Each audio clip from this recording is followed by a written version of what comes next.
creative friends, it's Gwen and I'm back today with another scrapbooking process video. Today's share is for Cut to You and I'm going to be using the February cut of the month for this layout. I'm also using Cocoa Vanilla Studio Unforgettable Collection. I have had this one in my stash for some time and I did want to try and use up some of these paper scraps that I have here. So I do have a bit of a plan for this layout. I am scrapbooking another picture of myself. So this one was taken very recently. I got new spectacles. So this was the picture for the new spectacles.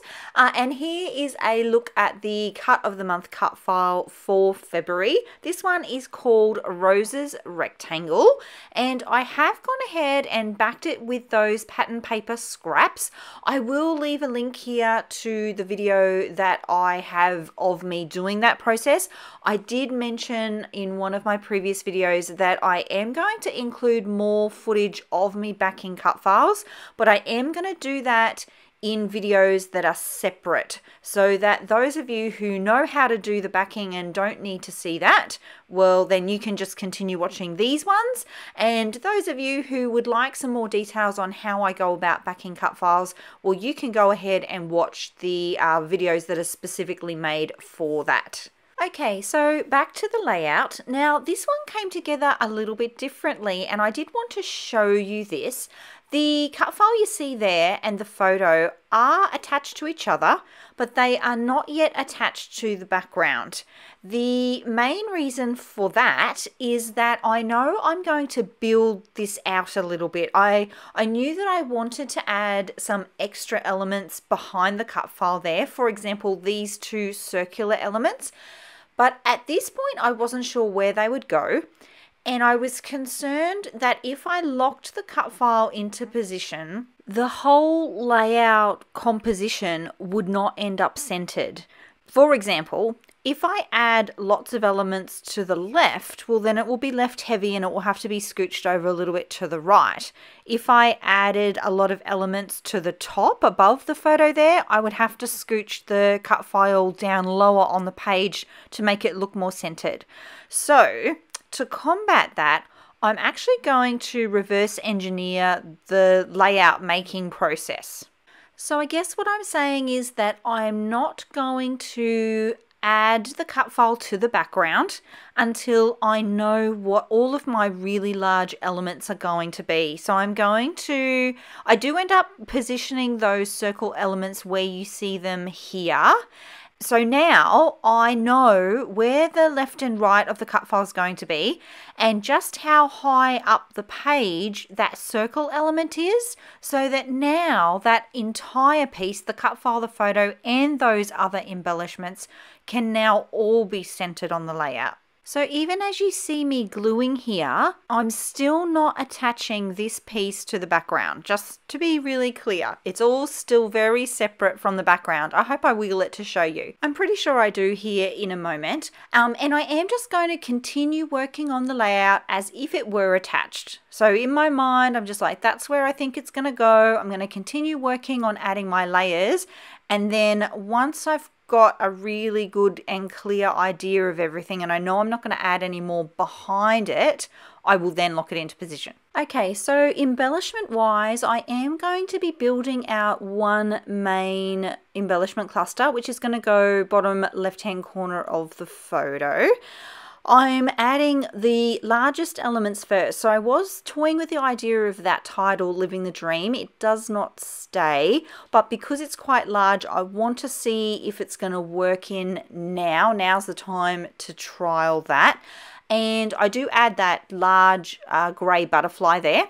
I do also end up adding 3 more grey butterflies and I use those to create a visual triangle on the layout. So my photo ends up being, if you were to draw a triangle between the 3 butterflies, the photo would be in the center of that triangle. I really liked the sentiment of that title, Living the Dream, and that's kind of what this layout was about. Even though it was just a photo taken when I got new glasses, I do document on the back here about where life is for me right now. I'm starting a new year and I was doing a bit of reflecting on that. So I wanted to create a layout sort of about that for this time. So I did like that title, but it just seemed too heavy for me for this page. And I really liked the little banner piece here that says "Don't forget." And later you will see that I team it with a typed sentiment that says "Focus on the good," and that "Focus on the good" ends up being the title for the layout. You can see here too that I am working with all of the elements from the die cut pack. So anything that I think will work, I have tipped out and popped on my desk there to the right. And then as I work through the embellishments and I determine that they're not for this layout for whatever reason, I then will place those elements in my bowl that's at the top there. And then when I'm finished the layout completely, you will see that there are no little die cut pieces there. I've gone through all of them and I've either put them on the layout or just like pop them on the bowl. And I've just found that system works really well for me because I'm not digging through the same elements more than once. It helps restrict my choices. So once I make a decision on something, I'm not revisiting that something and then second guessing myself or just having to reassess things all the time. I am making a decision then and there, and then once it's in the bowl, I kind of made a rule that it shouldn't really come out of the bowl. Sometimes they do, but very rarely. I'm pretty good about going, no, I've already made the decision that little piece is not going on this page because it's in the bowl. It also makes cleanup really easy because what I do, I'm not sure whether you saw in my craft room tour, or I think in the last video that I did with the Pink Fresh, I showed you how I store those embellishment pieces in the baggies. So when it comes time to clean up, all I do is grab that bowl and kind of like shove the little pieces all in the baggie, zip the bag up, and then that's done. What I will do here is leave a link to the craft room tour video that I recently posted because you might find it helpful. I talk a little bit obviously about storage and how I store things, but also I talk about how I manage my stash and how I work really hard at not having too much of it so that I'm not overwhelmed with my supplies.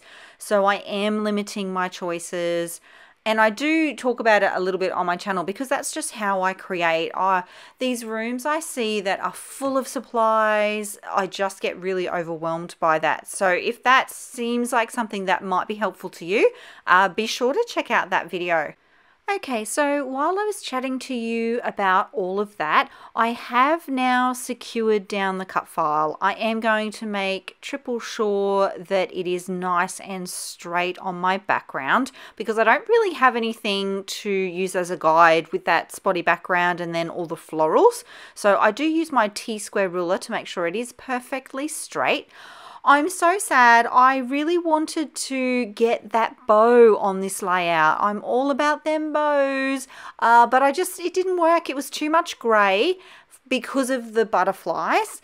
And the other colour bow that I had was the pink one, and it was too pink for this layout. So I end up not having a bow on this page, but I do go ahead and add in the spot where the bow was going to go. That's where the title piece ends up going, the one that says "Focus on the good."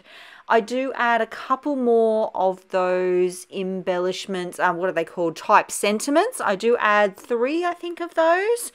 And I find that adding them to, it adds just this like extra little detail that I love. But it also pulled in, for this layout, it pulled in a little bit more white to go on top of the cut file. Before I had them positioned, the cut file was very pink and the background was very white. And I feel like the little pops of that white writing, the black and white writing there, I don't know, just kind of pulled everything together for me really nicely.